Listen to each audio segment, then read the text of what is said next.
Pati loob, meron. Tama.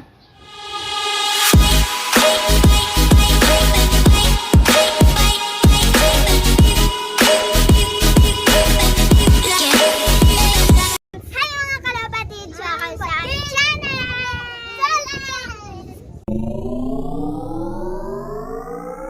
So for today's vlog, i-share po namin sa inyo kung paano po ba namin nilinis, tinahi o sa madaling salita, inoperahan ang sugatang kalapating si Black Widow. So if you are just set, just keep on watching. Umuwi siya ng Friday, mismong araw ng loadingan ng Allen Samar. Dumating siya tanghali, pero niload ko pa rin siya ng hapon sa EPR. Kasi nga naka-entry siya ng of color, saka OB, saka survivor. So, umuwi siya, niload ko, tinesti ko kung makakauwi. Sa awa naman ng Diyos, nakuha ibon, medyo mahusay yung ibon. So, kaso mo nga lang, nadisgrasya siya. So, may tama siya ng, hindi ko alam kung saan to sumalpok o nadali ng palkon. So, medyo may kalakihan din. So, ngayon, tatayiin ko siya para nang sa ganon, kung sakasakali makarecover siya, ay mailulot pa natin siya ng Friday. So, umpisahan ko na. Tatanggalan ko na siya ng mga balahibo.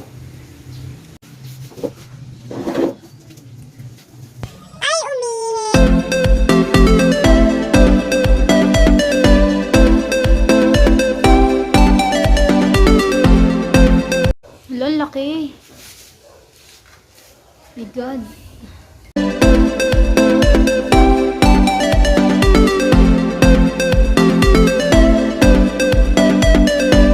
So, Tuesday ngayon. Gagalingan sa Friday. Hindi ko pa sure kung magagaling siya kasi gawa ng matatayian siya. So, kung hindi natin siya matatahi, possible na mabulok siya. Tawi ko to Mamatay. sila. Siya, pati pala loob. Pati yung loob.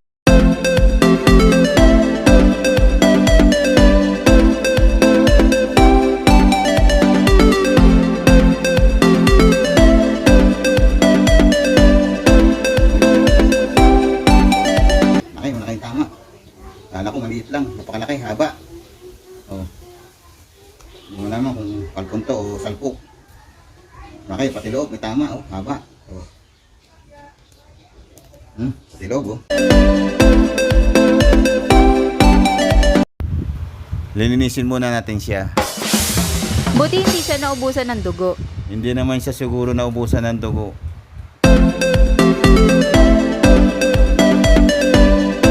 Tignan natin siya. Pati loob, meron. Tama. Solid.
Maganda yung pakatayo natin.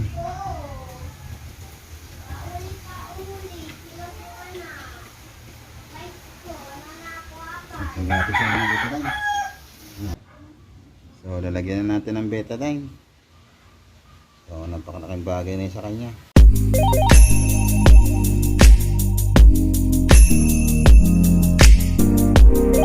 May papainom pa kayo sa kanyang gamot? Meron, antibiotic.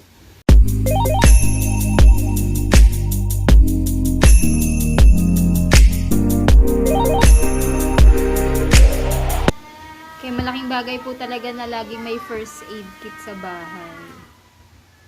Hindi man kumpleto, pero may magagamit. So, okay na siya. Paano? Nakuha ka ng isang antibiotic.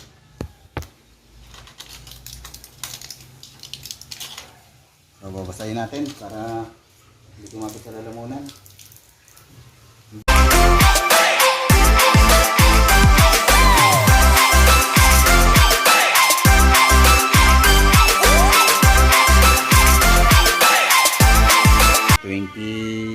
Na tahi, pati sa loob. Aba, sana wag mabulok. Maganda. Thank you Lord, nakauwi ka ng ligtas. Oh, na. Yan kita sa rooftop. So disclaimer lang po guys, no, hindi po namin ine-encourage na gayahin nyo po kung ano po yung ginawa namin. Hindi po ibig sabihin na naging effective po sa amin is magiging effective din po sa inyo. So yung mga materials po na ginamit namin is yung pangkaraniwang makikita lang po sa bahay talaga. Kagaya ng karayom, ng gunting, ng sinulid at ng bulak. So nung nalaman po namin na nasugatan po yung kalapati, so hindi na po kasi kami nagdalawang isipan na pupunta muna tayo sa bilihan ng medical materials pantahi. So nung nalaman po namin is agad-agad po dinala po namin siya sa baba. So yun nga po, nilinis namin yung sugat, then tinahi. So hopefully po pinagpe-pray namin na maging okay po yung kalapati at maging successful po yung pagtulong na ginawa namin doon sa kalapati. So yun po, inuulit ko lang, hindi po namin kayo ine-encourage na gayahin po kung ano po yung ginawa namin. So sana po nag-enjoy po kayo sa video na ito. So marami pong salamat.